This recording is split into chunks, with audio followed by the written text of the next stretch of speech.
Por favor, busque el Evangelio de Mateo capítulo 5. Estamos en la serie Edificando sobre la Roca. Leamos los versos 17 y 18. No penséis que he venido para abrogar la ley o los profetas. No he venido para abrogar, sino para cumplir. Porque de cierto os digo que hasta que pasen el cielo y la tierra, ni una jota ni una tilde pasará de la ley, hasta que todo se haya cumplido. No hay necesidad de tener temor del Señor Jesucristo. Él no vino para destruir. El Señor Jesucristo es el único que puede satisfacer su más profunda necesidad. Es el único que puede quitar el dolor de una despedida, el dolor del sufrimiento, el aguijón de la muerte, lo sombrío de la tumba, y puede darnos una esperanza firme y segura. Si usted no conoce al Señor Jesucristo, no solo que no tendrá satisfacción, sino que ignorará de las cosas relacionadas con Dios. Escuché de un profesor universitario que un día quiso ir de pesca. Contrató los servicios de un guía y fueron de pesca. Y se ubicaron en la mitad de un río. El profesor, orgulloso de sus conocimientos, le preguntó al guía: ¿qué sabe usted de biología? Pues, pero muy poco. Oh, eso es una lástima. No entiende lo que es la vida. Después de unos minutos de silencio, el profesor preguntó: ¿y qué tanto sabe de geología? Y el guía, casi avergonzado, contestó: en realidad no sé nada de geología. Oh, eso es una verdadera pena. ¿Sabe algo de botánica? Lo siento, señor, tampoco sé mucho de botánica. Y el profesor, con un aire de autosuficiencia, le dijo al guía: mi pobre amigo, qué vida más triste la suya. A lo mejor sabe algo de historia. Bueno, solo lo que aprendí en la escuela, pero casi ya lo he olvidado. Y así el profesor le hacía preguntas que estaban destinadas a resaltar sus conocimientos académicos y poner en evidencia la ignorancia del guía. De pronto sintió un tirón en su línea de pesca. Sorprendido, él movió violentamente su caña de pescar, y el movimiento brusco causó que él perdiera el equilibrio, ocasionando al mismo tiempo que el bote en el que estaban se diera la vuelta y se hundiera. El guía, con poderosas brazadas, nadó hacia la orilla del río y vio al profesor que a duras penas se mantenía a flote. Y desde la orilla le preguntó: «Profesor, ¿qué sabe acerca de nadar?» Y el profesor a duras penas pudo contestar: «No sé nada de nadar». Y el guía, alejándose de la orilla, dijo: «Oh, eso es una verdadera lástima». Mi amigo, usted puede saber de biología y el estudio de la vida, pero si no conoce a Jesús, el dador de la vida, su educación es incompleta. Usted puede saber de geología, pero si usted no conoce a Jesús, la roca sólida, la roca de las edades, solo puede decir: ¡qué pena, qué pena! Usted puede ser un gran botánico y hasta saber el nombre de cada flor, pero si no conoce a Jesús, la dulce rosa de Sarón y el lirio de los valles, lo siento mucho por usted. Y si usted sabe mucho de historia, pero nada sabe de Jesús, en quien vivimos y nos movemos y somos, usted no tiene ni la menor idea de lo que es realmente vivir. Y si sabe de astronomía y el movimiento de astros y planetas en el cielo y no sabe de Jesús y cómo ir al cielo, usted, mi amigo, es un gran perdedor.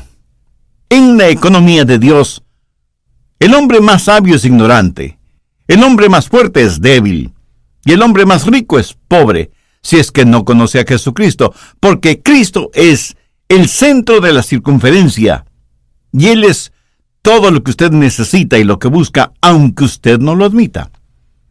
Jesús no vino para destruir ni abrogar, sino para cumplir. Vino para llenar la más profunda necesidad de la vida de cada ser humano. ¿Cómo el Señor Jesucristo cumple con las Escrituras proféticamente? Algunas personas dicen que para ellas la Biblia es un libro misterioso que no lo entienden. Permítame darle la llave para que usted pueda abrir la Biblia. Pero esa llave no es una cosa, sino una persona, el Señor Jesucristo. Él es la piedra angular que ayuda a entender la Biblia. Él es la llave que abre la puerta de la revelación de la palabra de Dios. Y si es que usted lee la Biblia y no encuentra a Jesucristo, pues léala hasta que lo encuentre. Anote al margen Lucas 24:27. Esto es después de la resurrección del Señor, cuando dos cansados discípulos iban por ese camino hacia Emaús, y se les juntó Jesús. Ellos no reconocieron a Jesús resucitado, y la Biblia dice que Jesús comenzó desde Moisés, y siguiendo por todos los profetas, les declaraba en todas las Escrituras lo que de él decían. ¿Se puede imaginar el estar caminando por más de 10 kilómetros con Jesús mientras él iba dando una conferencia bíblica? Jesús les va explicando, no solamente hablando, sino explicando lo que las Escrituras dicen acerca de él. ¿Qué significa eso para nosotros cuando Jesús menciona a Moisés y todos los profetas? Él está haciendo referencia al Antiguo Testamento. Mire lo que Jesús dijo en Juan 5:39. Escudriñad las Escrituras.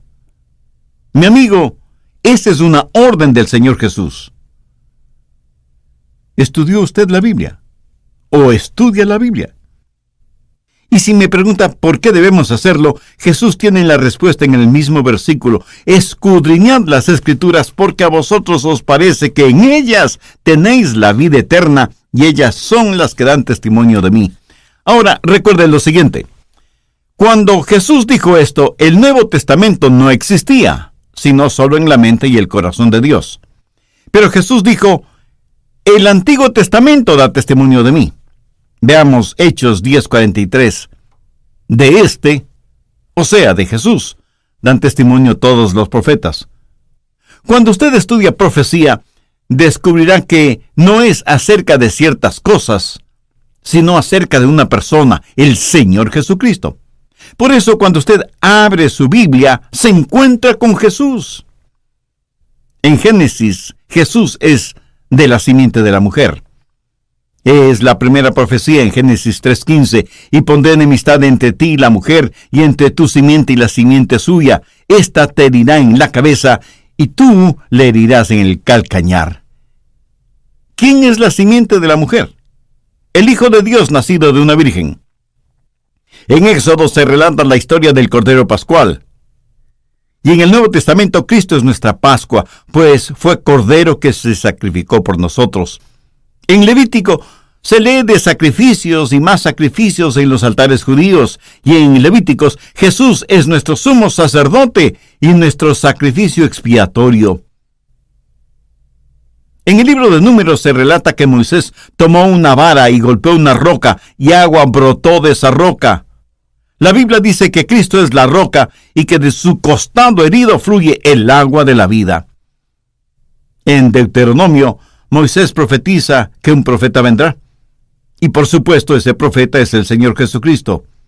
En el libro de Josué se dice que Josué se encontró con un varón que se identificó como el capitán de los ejércitos de Jehová. ¿Quién fue ese capitán? Fue una preencarnada aparición del Señor Jesucristo. Y en el libro de Jueces, ellos liberaron al pueblo de Dios, y cada uno de ellos es la prefigura del Señor Jesús, poniendo en libertad a los hijos de Dios. En la historia de Ruth, vemos a Booz redimiéndola. Y Booz es un cuadro, una profecía acerca del Señor Jesucristo como nuestro Redentor. Y en Samuel, cuando el pequeño David fue ungido, proféticamente David es una tipología de Jesucristo, descendiente de David. En Segunda de Samuel, Jesús es el rey en su trono, mientras que en Primera de Reyes, la gloria del Señor que llena el templo habla de la indescriptible gloria de Cristo que llena el templo de nuestro corazón.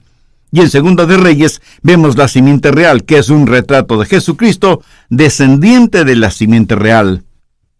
En Primera de Crónicas, Jesús es el Rey glorioso, y en Segunda de Crónicas, Él se aparece a Salomón para otorgarle sabiduría.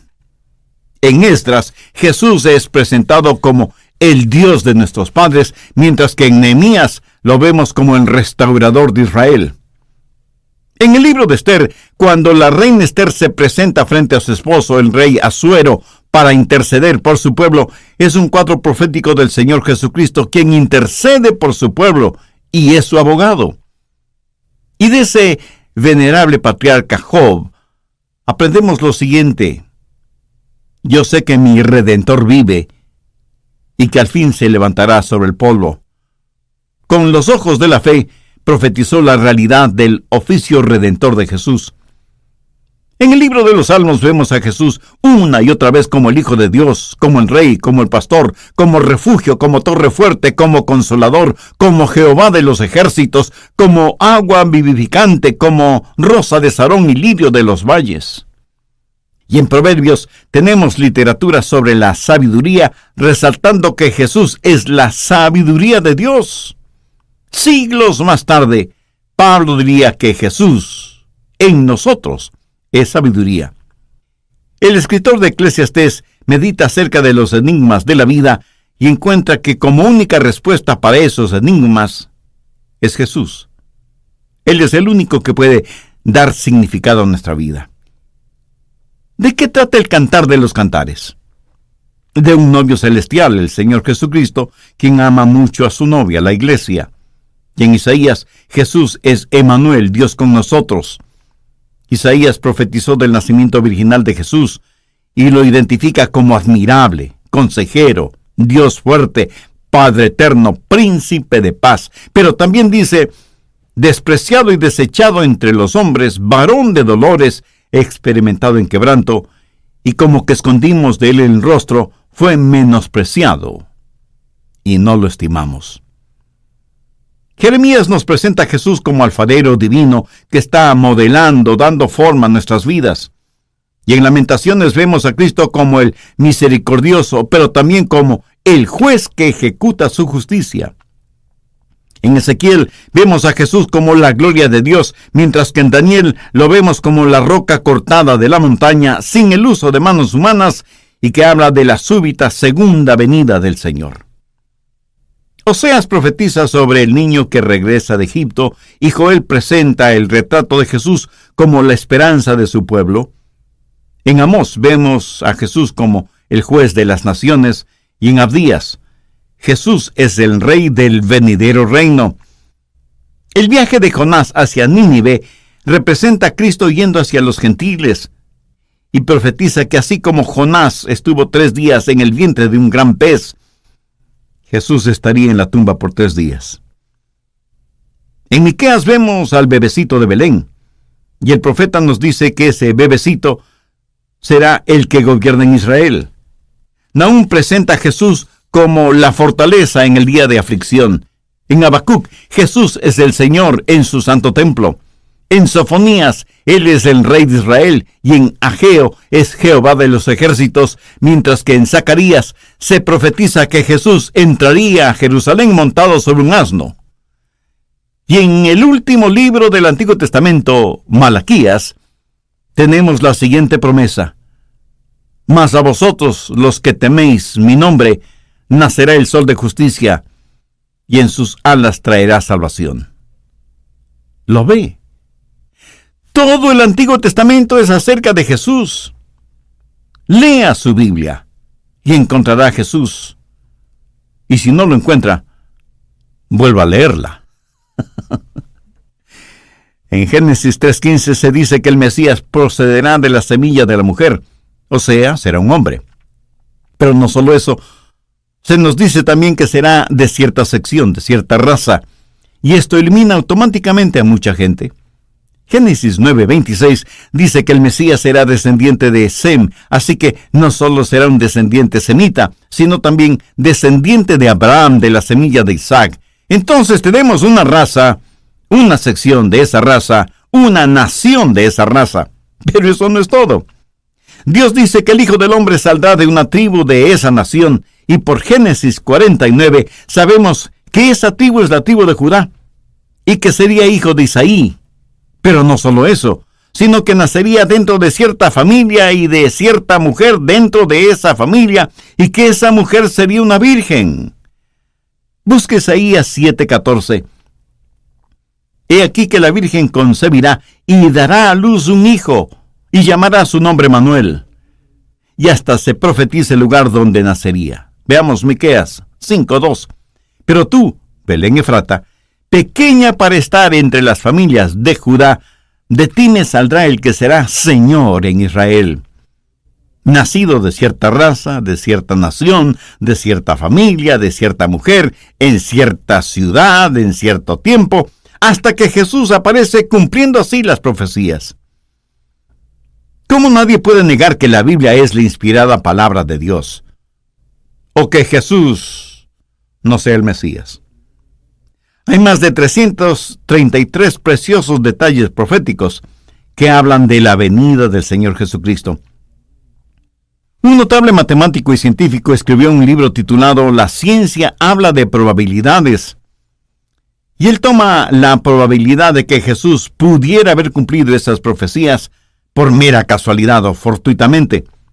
Y para el efecto, escoge 8 de esas profecías y nos dice cuáles son las probabilidades matemáticas de que cualquier individuo cumpla esas profecías. Dice que las probabilidades son 1 en 10, elevado a la 17ª potencia. Mi amigo, ese es un número que ni siquiera lo podemos pronunciar, mucho menos entender. Así que este científico y matemático da la siguiente ilustración. Cubre el estado de Texas, y como usted sabe, el estado de Texas es el más grande de los estados en los Estados Unidos, y es mucho más grande que varios países latinoamericanos pequeños. Bien, cubre el estado de Texas con monedas de plata de $1 hasta 1 metro de altura o profundidad. Marque una sola de esas monedas de plata. Ahora, traiga una persona, cúbrale los ojos para que no vea nada, y deje que esa persona camine en cualquier dirección sobre esas monedas y que luego tome una de esas monedas. Ahora, ¿cuáles son las probabilidades de que escoja la moneda de plata que está marcada? 1 en 10, elevado a la 17ª potencia. ¿Cuáles son las probabilidades de que se cumplan las por lo menos 333 profecías relacionadas con el Señor Jesucristo? Si usted es un matemático y le gustan los números, pues ahí le dejo con ese problemita para que se entretenga unos tantos miles de años. Si usted fuera un pintor, ¿cómo le gustaría que alguien le comisionara para que usted pinte el retrato de una persona que nunca ha visto? Bueno, eso es precisamente lo que hace el Antiguo Testamento. ¿Por qué? Porque estamos hablando de más de 20 profetas. Muchos no sabían ni habían visto lo que los otros pintaban, por así decirlo. Cada uno pintó su parte y cuando terminaron nos entregaron un retrato verbal del Hijo de Dios. ¡Qué extraordinario! Hablaron de su descendencia, del tiempo de su nacimiento, de su heraldo, del lugar de su nacimiento, de su infancia, su adolescencia, su madurez, sus enseñanzas, su carácter, su mensaje, su rechazo, su juzgamiento, su muerte, su crucifixión, su entierro, su resurrección y su ascensión. Todo esto, siglos antes de que Jesús naciera. Jesús, proféticamente, cumplió con lo descrito en la palabra de Dios. Pero Jesús no solo cumplió las profecías, sino que cumplió con la ley. La ley habla de las justas demandas de Dios sobre la raza humana. Y todos los humanos hemos fracasado frente a la ley. Hay uno solo que cumplió la ley a cabalidad, y su nombre es Jesús. Él cumplió la ley moral de Dios, y la cumplió en forma perfecta. Tanto que desafió a sus enemigos al preguntarles, ¿quién de ustedes me acusa de pecado? Por supuesto, nadie pudo hacerlo. Pero Jesús también cumplió con la ley ceremonial. Todas las ceremonias antiguo-testamentarias son acerca de Jesús, están centralizadas en Jesús. Por ejemplo, cuando la Biblia dice que Dios creó las estrellas, y hay billones de estrellas y planetas, y galaxias y cometas y asteroides, ese extraordinario evento está descrito en Génesis 1:16, con solo 4 palabras. Hizo también las estrellas. Pero cuando Dios describe el tabernáculo, utiliza 50 capítulos para hablar de esa carpa en el desierto. ¿Por qué? Porque las ceremonias que se realizaban ahí y lo que el tabernáculo representaba eran un cuadro del Señor Jesucristo. Por eso la Biblia dice, y aquel verbo fue hecho carne y habitó entre nosotros. Todo, absolutamente todo lo que había en el tabernáculo era una tipología del Señor Jesucristo. Todo lo que había allí era solo la sombra de aquel que siglos más tarde se encarnaría y habitaría entre nosotros. Quienes aún viven en la dispensación antiguo testamentaria están cazando sombras. Yo no necesito un sumo sacerdote porque ya tengo uno en el cielo y su nombre es Jesús. Yo no soy un sabatista porque Jesús es mi descanso los 365 días del año, las 52 semanas del año, los 7 días de la semana y las 24 horas de cada día. Cristo es el descanso del creyente. Yo no necesito un humeante altar para ofrecer y quemar mi sacrificio, porque la sangre de Jesús, el Hijo de Dios, me limpia de todo pecado. Tengo a Jesús quien cumplió la ley moral y la ley ceremonial de Dios. Y además, Cristo cumplió con la ley judicial de Dios, que dice que la paga del pecado es muerte. El alma que pecare, esa morirá. Sin derramamiento de sangre no hay remisión de pecados. Esa es la ley judicial de Dios, y Jesús la cumplió a cabalidad.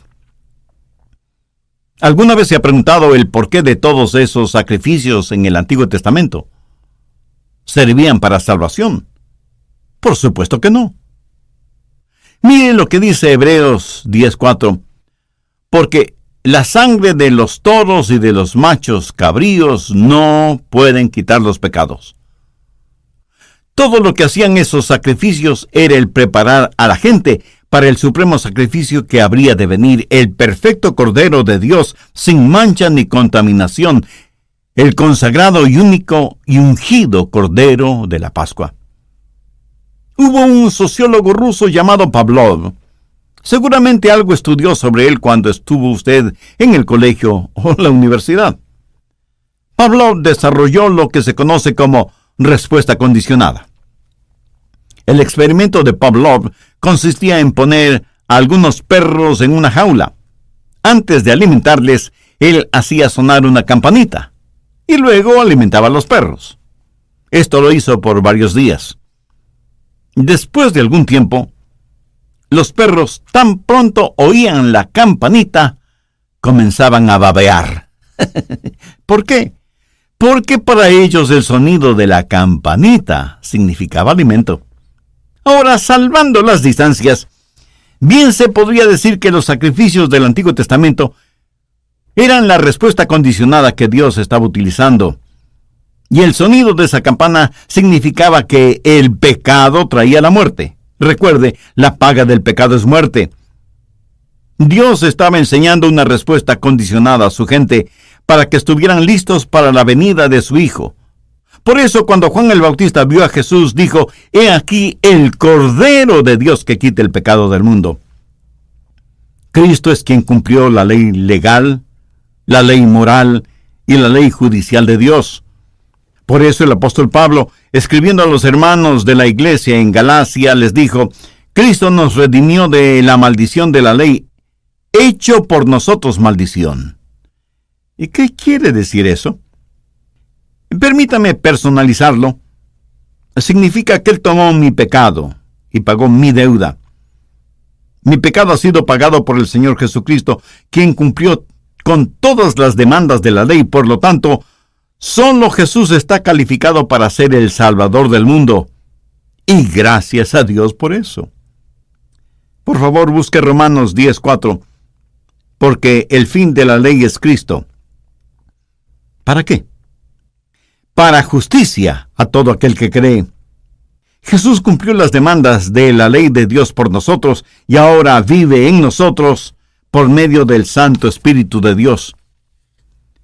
Permítame añadir una última cosa acerca de Jesucristo. Él no solo que cumple proféticamente con la palabra de Dios, no solo que hace realidad la palabra de Dios, sino que realiza todo lo que los profetas dijeron de Él. Jesús es, pues, el perfecto cumplimiento de todas y cada una de las profecías que fueron escritas acerca de Él siglos antes de que Él se encarnara. Mateo 5:18 dice: porque de cierto os digo que hasta que pasen el cielo y la tierra, ni una jota ni una tilde pasarán de la ley hasta que todo se haya cumplido. Cuando Jesús dice, de cierto os digo, está diciendo que debemos poner atención. Si pudiéramos escuchar audiblemente su voz, escucharíamos que Él pone énfasis en esas palabras, porque nos está asegurando sin sombra de duda, ni equivocación, ni titubeo, que lo que está diciendo se hará realidad. Porque de cierto os digo que hasta que pasen el cielo y la tierra, ni una jota ni una tilde pasará de la ley, hasta que todo se haya cumplido. ¿Sabe usted lo que significa eso de ni una jota ni una tilde? Bueno, se refiere a los más pequeños símbolos ortográficos en el alfabeto hebreo, dando a entender que no solo las grandes palabras se cumplirán, sino que aún los puntos más pequeños y las comas y tildes serán cumplidos hasta que toda la ley se cumpla. Tal vez alguien me pregunte, pastor, ¿creía Jesucristo en la infalibilidad de las Escrituras? Absolutamente sí. Jesús no solamente creía en la infalibilidad de las Escrituras, sino que también creía en la inmutabilidad de las mismas. ¿Qué quiero decir con esto? Sencillamente que la palabra de Dios no cambia. Es la misma que fue, que es y que seguirá siendo, porque revela un Dios que no cambia ni tiene sombra de variación. Él es el mismo ayer, hoy y por todos los siglos. Amén. Aleluya. Si usted se llama a sí mismo un creyente cristiano y que Jesús es su Señor, los puntos de vista de Jesús relacionados con las Escrituras deben ser también sus puntos de vista. Jesús y las Escrituras se levantan o caen juntos. Hay pseudocríticos en nuestros días que han apuntado toda la artillería del infierno contra la palabra de Dios, especialmente el Antiguo Testamento. Pero cuando Jesús dijo la ley y los profetas, se estaba refiriendo al Antiguo Testamento, y Jesús dijo que ni una jota ni una tilde pasará de la ley hasta que todo se haya cumplido. Algunos pseudosociólogos y filósofos dicen que Jesús fue un personaje de su tiempo. Mi amigo, piense conmigo en lo siguiente. Si el Antiguo Testamento no tiene errores, entonces cuando Jesucristo lo menciona, estaba recurriendo a algo verídico. Pero suponga que el Antiguo Testamento tiene errores y Jesús no lo sabía. Entonces Él no es omnisciente y por lo tanto no pudo haber sido Dios en forma humana. Pero por otro lado, si el Antiguo Testamento tenía errores y Jesús lo sabía, y sin embargo decía que no había ningún error, entonces Jesús fue un fraude, un charlatán, una persona deshonesta. Jesús creyó que la Biblia, en su caso y en su tiempo el Antiguo Testamento, es la palabra de Dios. Y la autoridad de Cristo y la autoridad de la Biblia permanecen juntas. La palabra del Señor y el Señor de la palabra están entretejidos inextricablemente. Y cuando usted acepta la autoridad de Cristo, debe aceptar la autoridad de la Biblia. Y cuando usted acepta la autoridad de la Biblia, debe aceptar que es la Biblia la que presenta al Señor Jesucristo. La Biblia es su libro. Porque de cierto os digo que hasta que pasen el cielo y la tierra, ni una jota, ni una tilde pasará de la ley hasta que todo se haya cumplido. Alguna vez antes de unas elecciones nacionales, un periodista me preguntó: Pastor Rogers, ¿alguna predicción suya sobre las elecciones? Y yo le contesté: mi amigo, hay un antiguo proverbio chino que dice: nunca hagas predicciones, especialmente acerca del futuro. Fin de la entrevista. Ahora escúcheme atentamente. Basado en la palabra de Dios, voy a hacer una predicción acerca del futuro de nuestro planeta. La tierra será llena con el conocimiento de la gloria de Dios, como las aguas cubren el mar. Y Jesús reinará desde donde sale el sol hasta donde se pone el sol. Su reino se expandirá de playa a playa hasta cuando la luna desaparezca y deje de existir. Jesucristo regresará. Cielos y tierra dejarán de ser uno de estos días. Y si usted está poniendo su confianza en las cosas de este mundo, mi amigo, es como si estuviera acomodando bien las sillas veraniegas en la cubierta principal del Titanic, que muy pronto se hundirá, siendo herido de muerte por un témpano de hielo. Y el mismo Señor Jesucristo ya lo dijo, que los cielos y la tierra pasarán, pero que sus palabras nunca dejarán de ser. La misma Biblia que tan precisamente describe la primera venida del Señor es la misma Biblia que señala el ineludible acontecimiento de su segunda venida. Porque de cierto os digo que hasta que pasen el cielo y la tierra, ni una jota ni una tilde pasará de la ley hasta que todo se haya cumplido. Jesús siempre cumple con su palabra. Y si usted con todo su corazón en Él atenerle, Él entrará en su vida y la llenará y le dará total y absoluta satisfacción. Muchos de quienes me escuchan me preguntarán: Pastor, ¿qué es lo que pasa conmigo? ¿Por qué no puedo ser feliz? ¿Qué es lo que estoy buscando? ¿Por qué no tengo verdadero gozo? Pensé que el matrimonio me daría gozo y satisfacción. Pensé que era cuestión de tener dinero. Me imaginé que el viajar me haría feliz y que el tener un buen empleo era la respuesta para mis problemas, pero la verdad es que me siento absolutamente vacío. Mi amigo, por todas partes me encuentro con personas que tienen sus corazones vacíos de gozo, pero llenos de pecado.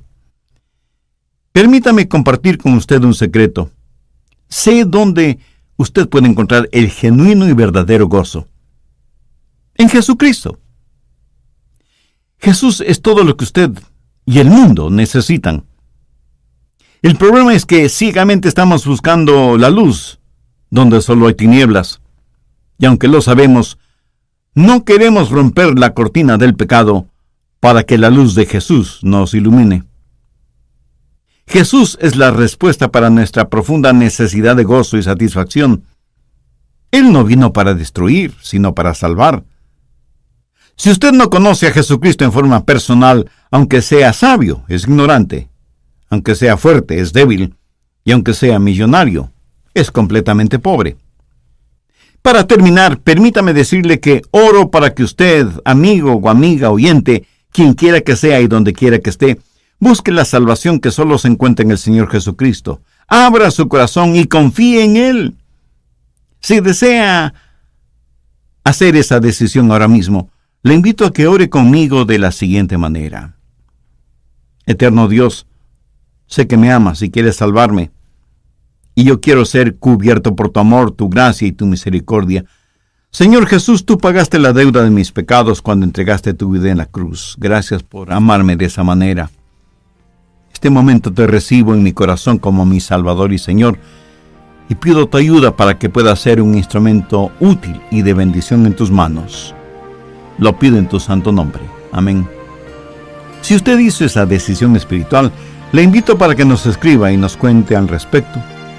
Su carta, que será de ánimo y bendición para nosotros, y este Ministerio de Estudios Bíblicos Radiales nos permitirá conocerle un poquito más y orar por usted y su nueva vida como creyente en el Señor Jesucristo.